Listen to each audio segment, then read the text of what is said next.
By becoming an organ donor, one person can save the lives up to 8 people and improve the lives of dozens others. Mothers and daughters, fathers and sons, brothers and sisters who are desperately in the need of a transplant. President Obama stated this at the White House office on April 1st of 2016. Hundreds of thousands of people all over the country and the world are currently waiting for an organ transplant. Whether it is a life-threatening disease that is failing an organ or a person that has just been in an accident, people will always be in the need of organs. You can save a person's life by donating your organs. A while ago, I came across a story about a very wealthy man who is getting old and preparing everything for when he will be gone. One of the things he did was bury a very expensive car instead of donating it or selling it. When he was asked why he did this, he replied saying something along the lines of, "This is what it's like to not be an organ donor, burying your organs with your body when someone could greatly benefit from them." After doing some research on organ donors and learning some statistics, I decided to share what I have found to try to persuade you to become an organ donor if you are not already one. All too many times, people wait and wait, hoping to hear some good news that a donor has been found and they can become healthy again. According to the Mayo Clinic, over 120,000 people in only the U.S. are waiting on some sort of organ transplant. An estimation calculates that 21 patients will die every day due to not having an organ donor. On the Mayo Clinic website, they have a list of myths and facts to go with them that bust the false accusations about organ donating. One myth is that the doctors will not try as hard to save you if someone else is in need of your organs. The fact is that doctors are there to help save their patient at that certain time, not somebody else's. Another interesting myth is that famous people get put on top of the list, but in reality, every patient is treated the same as anyone else in the world. Now that we've busted some myths, let's talk about the different types of transplants.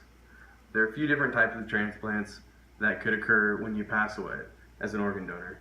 These include organ, eye, and tissue transplants, according to the DonateLifeCalifornia.org, an informational website dealing with organ donations.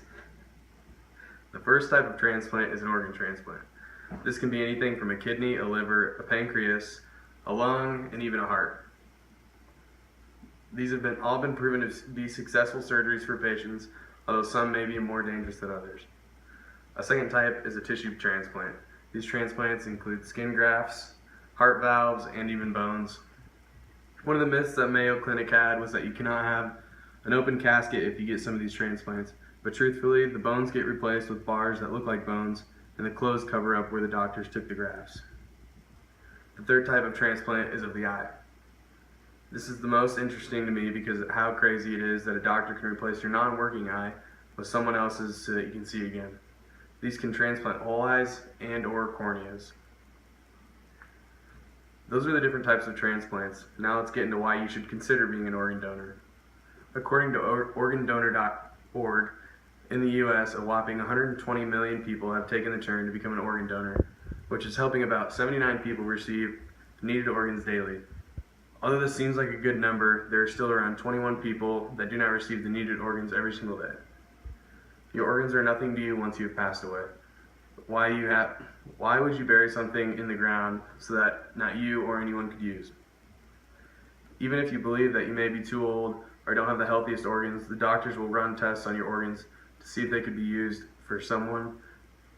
So don't rule yourself out of becoming an organ donor because of that.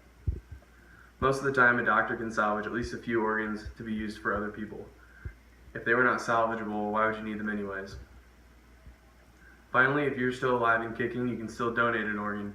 The false accusation is that you can only donate a kidney to a family member and only if they're in need. In actuality, you can donate a kidney to anyone, from a close friend to a complete stranger. In conclusion, we have gone over some statistics and myths and different types of donations, and some reasons why you should become an organ donor. Just imagine one of your family members or close friends needing an organ that somebody had just buried with their body.